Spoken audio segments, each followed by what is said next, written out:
Let's we start. आज discuss करते हैं कॉल बाय एड्रेस, कैसे एक फंक्शन के अंदर एड्रेस पास किया जाता है। ठीक है, सपोज मैं इसको एक्सप्लेन करता हूँ एक प्रोग्राम से। मेरे पास एक फंक्शन है void सपोज स्वैप फंक्शन। मैं क्या करूंगा, अब वैल्यूज को स्वैप करके दिखाऊंगा आपको, कैसे दो नंबर्स को मैं स्वैप कर। ठीक है, ये मेरे पास एक फंक्शन है, इसका कोड अभी लिखते हैं। इससे पहले हम क्या करते हैं, हम एक फंक्शन ले लेते हैं void main, जो हमारे प्रोग्राम का एंट्री पॉइंट है। void main, इस वर्ड मेन के अंदर सपोज मेरे पास दो वेरिएबल है, इंट ए, इसकी वैल्यू सपोज 10 है, और एक वेरिएबल बी, सपोज इसकी वैल्यू 30 है।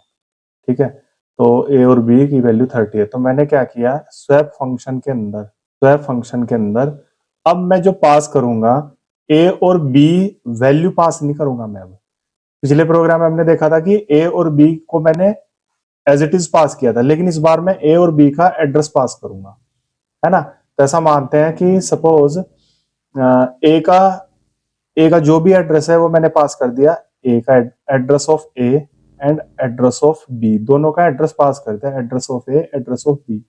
ठीक है, तो एड्रेस को कौन होल्ड करता है, एड्रेस को होल्ड करता है हमारा पॉइंटर। मैंने आपको बताया था pointer is a variable which hold the address of another variable.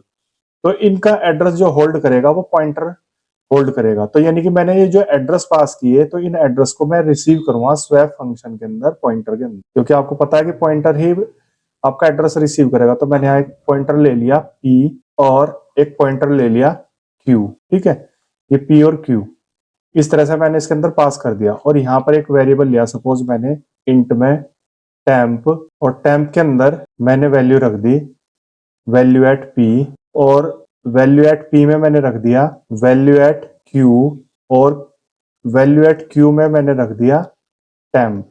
अभी देखते हैं किस तरह से हमारा प्रोग्राम एग्जीक्यूट होगा। ये हमारा एक फंक्शन, अगर मैं यहाँ पर प्रिंट कराऊं, सी आउट कराऊं ए की वैल्यू एंड बी की वैल्यू, तो क्या प्रिंट होगी। ठीक है, इसको चेक करते हैं सबसे। तो जैसे मैं इस प्रोग्राम को कंपाइल करता हूं, तो क्या होगा, सबसे पहले मेन फंक्शन हमारा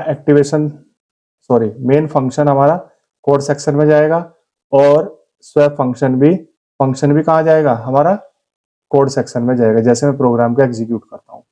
उसके बाद हमारा कंपाइलर मेन फंक्शन को कोड सेक्शन में आइडेंटिफाई करेगा। यस, तो जैसे ही आइडेंटिफाई हो जाता है, तो इसका एक्टिवेशन रिकॉर्ड कहाँ बनाएगा, ये मेन का एक्टिवेशन रिकॉर्ड बन गया स्टैक के अंदर। ये क्या है, एक्टिवेशन रिकॉर्ड।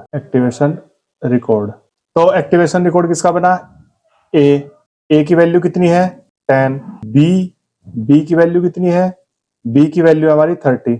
सपोज ए का एड्रेस मैं मान लेता हूँ 1000 है, इस लोकेशन का जो एड्रेस है 1000 है, और बी का जो एड्रेस है वो 2000। इस तरह से हम मान लेते हैं ए और बी का एड्रेस। ठीक है, तो हमने ए की वैल्यू 10 और 30 ये मैंने यहाँ रख दी, और उनके एड्रेस 1000 और 2000 मैंने इसको साइन कर दिया सपोज। अब मैंने स्वैप फंक्शन के अंदर क्या पास किया, एड्रेस ऑफ ए, ये एड्रेस का साइन है। एड्रेस ऑफ ए कितना है 1000, तो मैंने यहाँ पास किया 1000, और यहाँ क्या पास किया 2000। तो अब ये एड्रेस जो 1000 है हमने किस में रिसीव कर लिया, इस पॉइंटर के अंदर, इसके अंदर आ गया 1000, और 2000 किसके अंदर आ गया, हमारा 2000। तो जैसे ही स्वैप फंक्शन कॉल हुआ, तो स्वैप फंक्शन का भी एक्टिवेशन रिकॉर्ड मेमोरी में बन जाएगा। ये स्वैप फंक्शन का एक्टिवेशन रिकॉर्ड है स्वैप का। तो इसके अंदर दो पॉइंटर ले रखे हमने, कौन कौन से, पॉइंटर p और एक पॉइंटर q। एक पॉइंटर कौन सा है q, और एक वेरिएबल टेम्प वेरिएबल है, इसी के अंदर एक वेरिएबल है टेम्प वेरिएबल है। तो हमने यहां से क्या पास किया था, एड्रेस ऑफ ए किसके अंदर रख दिया, पी के अंदर। तो पी के अंदर जो वैल्यू आ गई वो आ गई, यानी कि ये फंक्शन इसको पॉइंट करने लगा। इसी तरह से बी की वैल्यू कितनी है 2000 किस में रिसीव की, क्यू में, तो क्यूब के अंदर आ गया हमारा 2000। ये इसको यहां से पॉइंट कर, ठीक है, एक वेरिएबल हमने टेम्प लिया ये। अब देखो ये कैसे एग्जीक्यूट होता है, वैल्यू एट पी में कितना है 1000। तो ये स्टेटमेंट क्या है, वैल्यू एट 1000 कितनी है 1000 पे, वैल्यू क्या पड़ी हुई है 10। तो 10 को आपने किस में रख दिया, टेम्प में, तो टेम्प की वैल्यू होगी हमारी 10। और फिर आपने क्या किया, वैल्यू एट क्यू में कितना है 2000, तो वैल्यू एट 2000 कितनी है 2000 पे, वैल्यू कितनी है 2000 पे, वैल्यू कितनी पड़ी है 30। ये किसके इक्वल हो गया 30, और 30 को मैंने किस में रख दिया, वैल्यू एट 1000 पे मैंने रख दिया 30। तो ये वैल्यू मेरी 30 होगी।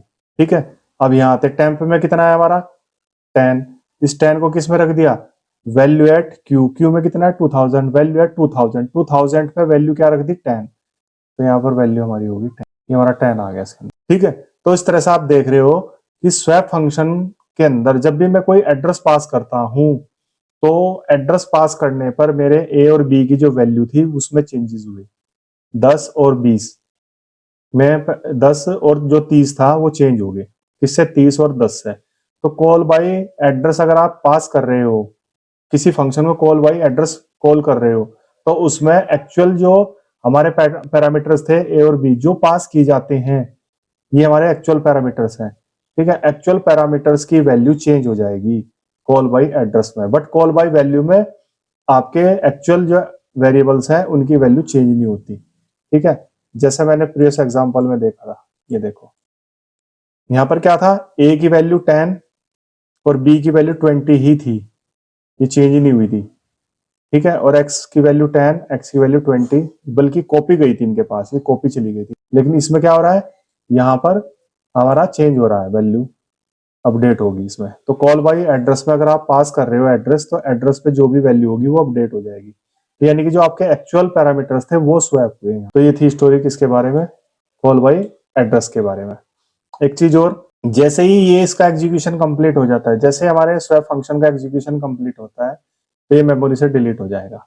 और फिर जैसे ही मेन का एग्जीक्यूशन कंप्लीट हो जाता है तो ए और बी की वैल्यू क्या प्रिंट होगी, यहाँ से ए की वैल्यू 30 और बी की वैल्यू 10 प्रिंट हो जाएगी। तो ये हमारा फंक्शन कंप्लीट हो जाएगा, तो इसका भी एक्टिवेशन रिकॉर्ड मेमोरी से डिलीट हो जाए। तो इस तरह से हमारा कॉल बाय एड्रेस फंक्शन काम करता है। नेक्स्ट वीडियो में देखेंगे कॉल बाय रेफरेंस।